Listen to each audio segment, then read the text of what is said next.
The 2025 free agency period opens up in just a couple of hours. However, I wanted to go ahead and take a look back at last year's free agency class and give some grades to some of the top biggest movers of the 2024 free agency period. Subscribe if you're new, let's hop into it. Patrick Queen, C. So Patrick Queen had a very interesting 2024 season. A lot of the time he was playing at a pretty high level, but I wouldn't say that Patrick Queen necessarily lived up to his overall contract. I will say he's 24 years of age, so he still has plenty of time to continue to grow and become a better player and also fit the scheme better for the Pittsburgh Steelers. He did sign a 3-year, $41 million deal, so it wasn't like it was the biggest contract in the world. I just kind of felt like he didn't have the greatest year. On the year, he had 92 solo tackles, 34 assisted tackles, 2 forced fumbles, a PFF grade of 58.5 with a pass rush grade of 82.8, 56.8 run defense grade, and 53.8 coverage grade. Now, I wouldn't say that he was necessarily not worth the pickup. I do think long-term, Patrick Queen could end up becoming a really good player for this team. Not to mention, I feel like he's already a pretty good player on this team. It just kind of comes down to the fact that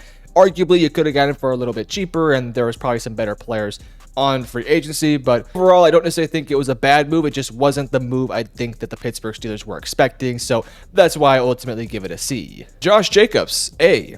Josh Jacobs joined the Green Bay Packers and he signed a pretty solid contract, 4 years, $48 million, pretty expensive for running backs. He actually got paid a little bit more than somebody we're going to talk about here in a little bit, who was a lot better than Josh Jacobs. Josh Jacobs had a fantastic year. He had an overall grade on PFF of 91.5, receiving grade of 86.2, and rushing grade of 90.6. On the year, over 300 carries, over 1,300 yards, 15 rushing touchdowns. Yeah, this guy was totally worth the contract. The Packers offense kind of took a bit of a step back in the passing department, but where they lacked in the passing game, they totally made up for it in the rushing attack. I thought Josh Jacobs just got better and better as the year went on, and I think for the Green Bay Packers, they got to feel pretty happy the fact they have this guy locked up for the foreseeable future because he was fantastic for them last year, and obviously you hope that you can get more from him moving forward and continue to have this sort of consistency. Again, Josh Jacobs is one of the best running backs in the league, so for him to have 1,300 yards and 15 touchdowns, it totally does check out and make a bunch of sense. For the Green Bay Packers, if they want to build a contender around Jordan Love, Josh Jacobs is a fantastic piece to start with. I think this offseason, if they can just find that true wide receiver one, then I think this Packers team could definitely take a big step forward next year, especially on the offensive end.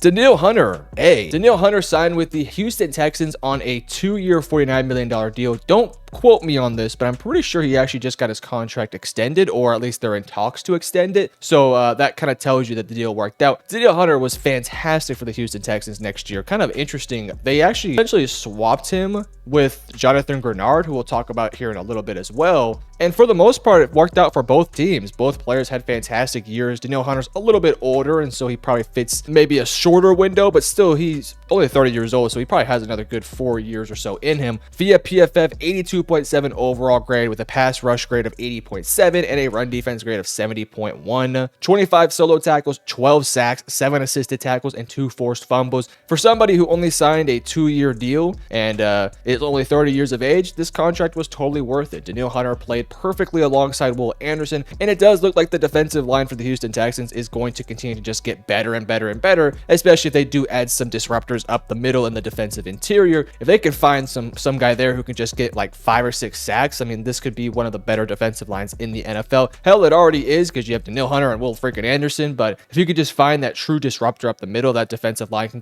go from being top 10 to maybe like top 3. That's just how good Danielle Hunter and Will Anderson actually are. I think the big question that does come with this Danielle Hunter move is, would you rather have Danielle Hunter or Jonathan Greenard? And while Jonathan Greenard is younger, I feel like you get pretty solid productivity either way. I guess the one argument you could say is that Greenard is going to be good for the next like 6-7 years, and Danielle Hunter might only be good for the next 3 to 4 years, but I kind of feel like that is sort of the big window, at least the immediate window for the Houston Texans to try to win a championship, so I kind of can't blame them for wanting to get the more guaranteed guy in Danielle Hunter over somebody in Jonathan Greenard, who maybe could have some up and down years. Obviously, he's playing fantastic for the Minnesota Vikings, which we'll talk about now. Jonathan Greenard, A. I gave both these guys the exact same grade because both these guys had fantastic years. The only reason why I don't give these moves A+ is because they didn't really get something that they didn't have. Like, the Packers didn't have a Josh Jacobs prior to getting Josh Jacobs. The Vikings had Danielle Hunter, and the Texans had Jonathan Greenard. So it was like they just swapped places, and it kind of worked out for both teams. Now, Jonathan Greenard did sign a longer-term deal, 4 years, $76 million,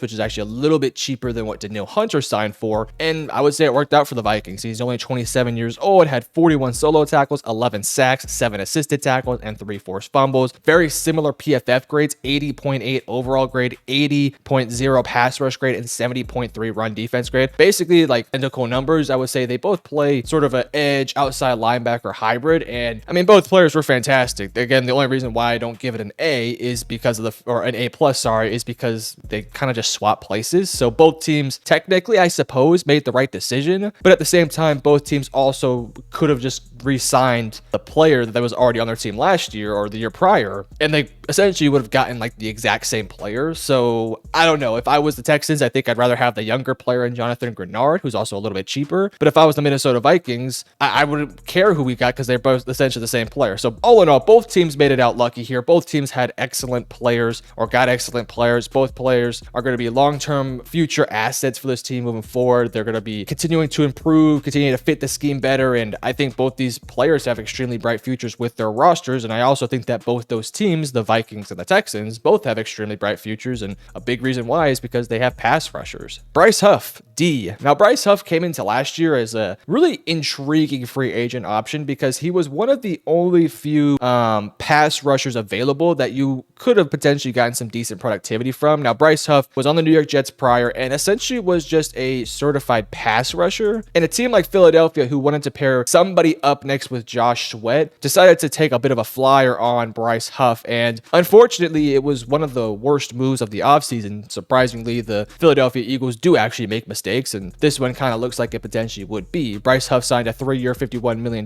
deal, and I would say as of right now, he hasn't lived up to the hype. Now, a big reason why is he just didn't really play a whole lot last year. 68.3 overall grade, 68.2 pass rush grade, 60.2 run defense grade, only 7 solo tackles and 2 sacks and 1 forced fumble. Biggest thing that I took away from it is that he only played 285 snaps, and when he was on the field, didn't really play all that good. And it's pretty interesting because now the Philadelphia Eagles are in a situation where Josh Sweat is a free agent, and they can't necessarily rely upon Bryce Huff to fill in the role of Josh Sweat. Instead, they're having to look for an external replacement either in the draft or free agency to actually fill in that role. Now, I'll say this, I'm not ready to give up on Bryce Huff. He just didn't get a lot of opportunities this year, and I think in the future, he probably will get more opportunities. He's not great against the run, but he has shown the ability to get to the quarterback at a pretty high level. He was pretty good pass rusher for the New York Jets, had some really good numbers. So I expect Bryce Huff to play better moving forward, especially if you pair him next to Nolan Smith. But I honestly would not be shocked if the Philadelphia Eagles just keep him as a rotational body more so than a full-time starter because he didn't really just do a whole lot last year. So yeah, it was pretty disappointing. And again, it's one of the few moves the Philadelphia Eagles actually made a mistake on. And even though they made that mistake, they still won a Super Bowl. So that just tells you how good of a roster the team has. And it also goes to show you how good of a season that Josh Sweat had. The fact that that pass rush for the Eagles was one of the best in the NFL, and they didn't even have Bryce Huff, who was their supposed to be big ticket pass rusher opposite of Josh Sweat, but it really didn't matter. The pass rush was still fantastic. Nolan Smith took a nice step forward, and he's looking to take a bigger role forward in 2025, and Josh Sweat is now going to be paid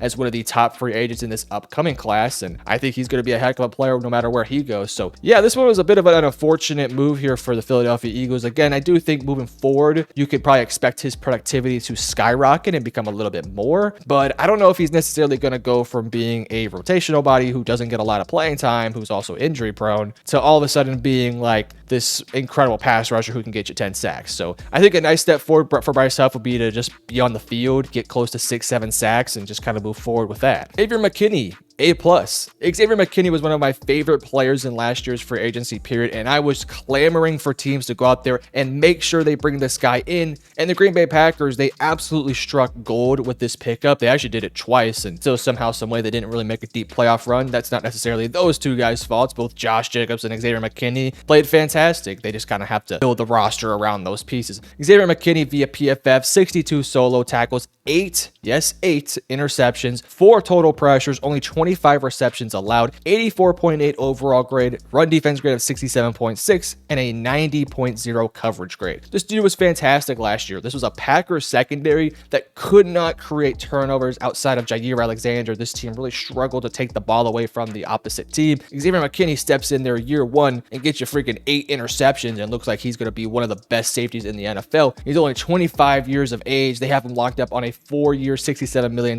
deal. So this was a fantastic pickup. I am beyond stunned that the New York Giants weren't extremely interested in keeping this guy because he should have been a young core piece of that defense, but they decided to move off of him, which I found to be quite interesting because of how good of a player that I knew Xavier McKinney was becoming. And of course, the Green Bay Packers swooped him up and they have a nice young foundational piece of their defense for the foreseeable future. Again, this was a Packers secondary that really did not have a lot of bright spots in 2024. Jair Alexander missed a lot of time. They got some good play from their nickel corner, and some of their outside corners actually stepped in there, made a few plays, but they didn't really have that true CB1, so the secondary kind of got exposed quite often. And Xavier McKinney was just a consistent bright spot that covered up so many of the mistakes of the fellow secondary members. He just made so many plays on the ball, so many plays off the ball. I mean, his impact was insane. If this guy was not on the Green Bay Packers, I have a strong hunch that Packers defense would probably be one of the worst defenses in the NFL if it wasn't for Xavier McKinney, and that's just because of how high his impact was in 2024. Moving forward, I hope that he doesn't have to have that big of an impact. Like, I still think he's going to make insane plays and still be this level of good, but they got to surround him with a true cornerback one, a safety running mate, and some gosh darn pass rushers. Like, this defense has to take a big step forward. I thought they took a step forward last year from where they were in 2023, but it wasn't a big enough step forward for this team to make a deep playoff run. If they want to make that deep playoff run, I think they have to find pieces in that defense quite badly. Calvin Ridley, B+. Now come out and just be straight up about this. When the Calvin Ridley deal came in, I was not a big fan of it. And truth be told, I still don't think this one's going to age like fine wine. I think it could potentially age a little bit poorly. With that said, I still do believe that the Tennessee Titans probably made arguably the right decision to bring in Calvin Ridley. He signed a 4-year, $92 million deal, which I think is a little bit expensive and is quite honestly the reason why he's not in the A territory. But I mean, he put up 1,000 yards, had 4 touchdowns, 64 targets, receiving grade of 74.7. So, I mean, while I'll sit here and not say that this was the greatest deal ever because he's an older receiver prospect, he's around 30 years old, making $92 million, and isn't necessarily a true wide receiver one, I also think that this is a Tennessee Titans team that just needs bodies. Like, they just need functional, capable guys who can get a task done, and Calvin Ridley is somebody who can do that. Yes, he might be a bit expensive, but again, this is a team that just does not have a lot of functional players and pieces. They don't really have a ton of great players. And I mean, you have Nick Westbrook-Ikhine, who had a fantastic year, but I mean, Calvin Ridley stepped in there despite having a terrible quarterback play. He still put up 1,000 yards, and I hope for the future of this Titans team and for Calvin Ridley that they can figure out this quarterback position and probably not waste the leftover prime of Calvin Ridley's career, because if they could pair Calvin Ridley with a capable quarterback, I think this contract could look really good moving forward, especially if that young quarterback pans out and turns to be a really good player. Then I think Calvin Ridley's productivity can go from just being a fringe 1,000 receiving yard guy to flourishing as a 1,100, 1,200, 1,300 receiving yard guy, because I think Calvin Ridley's a heck of a player. It's just when I initially reacted to it, I actually did not like the deal at all. I'm starting to come around to it because I just think the Tennessee Titans, just like I said, they just need dudes who can play. Calvin Ridley can step in there and play, but man, they need a quarterback so desperately badly. Again, I don't love the contract. I think it's a little bit too expensive for Ridley's type of play, but at the same time, the Titans are just one of those teams that if a player is interested in joining your roster and he's a good enough player, I don't think you think too hard about it. You just get the deal done and move forward and try to find a way to build pieces around it. And I think that's kind of the situation here. Saquon Barkley, A++++++. I can keep going for an hour, but plus and plus. Saquon Barkley was fantastic. Offensive player of the year, maybe the best player in the NFL last year. And funnily enough, he was the 20th highest paid player behind guys like like Gabe Davis, Darnell Mooney, Eric Armstead. Like Saquon Barkley only signed a 3-year, $37.5 million deal. And yet he was by far the most impactful player of this free agency class and arguably was the most impactful player of the entire NFL. I mean, he was insane last year, made so many big time plays. I mean, we all know the type of year that Saquon Barkley had. I think the big interesting topic that we can discuss here is the Philadelphia Eagles side of things. This was a team that in 2023 made it to a Super Bowl run, had a great, fantastic year, basically kept the main core group of guys. Yes, you lost a few pieces like Jason Kelce to retirement. You lost Hassan Reddick to contract disputes and a few players here and there, but they kept the gang together. You know, Jalen Hurts, Darius Slay, AJ Brown, so on and so forth. Jalen Carter, of course, kept him around. And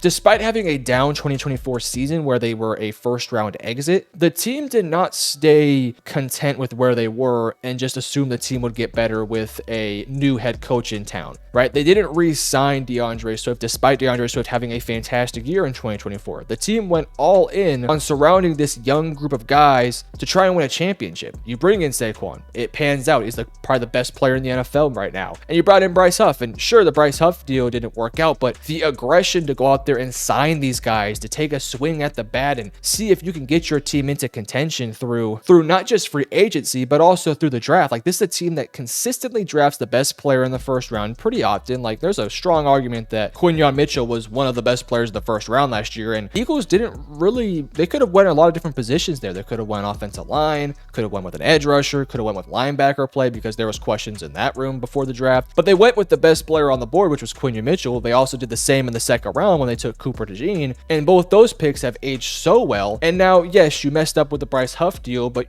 maybe he turns out to be something next year, and you take a swing at the bat for Saquon Barkley, who was a running back who has been a little bit injury prone lately. And yes, we know how good he is when he's healthy, but you took this guy who you had a little bit of couple question marks with, you signed him to a 3-year deal, and you say, okay, we're going to bet on ourselves that we are going to have a fantastic year with Saquon Barkley. We're going to go up there and be aggressive in free agency while also being aggressive in the draft, and it pans out with the Super Bowl. So it was a fantastic year for the Philadelphia Eagles. It was a fantastic year for Saquon Barkley. 1000% the deal was worthwhile for the Philadelphia Eagles and for Saquon Barkley. I mean, again, like I said, the 20th highest paid player in free agency behind guys like Grover Stewart, Gabe Davis, Darnell Mooney. He's basically getting the same amount of pay as Chidobe Awuzie and Dorrance Armstrong. So yeah, it was a fantastic move. Christian Wilkins, C. Now, Christian Wilkins is a fantastic player, but he was just injured all year long, essentially. He signed a 4-year, $110 million deal and just unfortunately didn't play a whole lot of snaps. And when he was in the field, it didn't feel like he was 100% his usual self. I think in some ways, maybe some potential scheme fit issues that he's going to have to work through and continue to get better in his role next to, you know, a guy in Max Crosby, who's the go-to pass rusher. But again,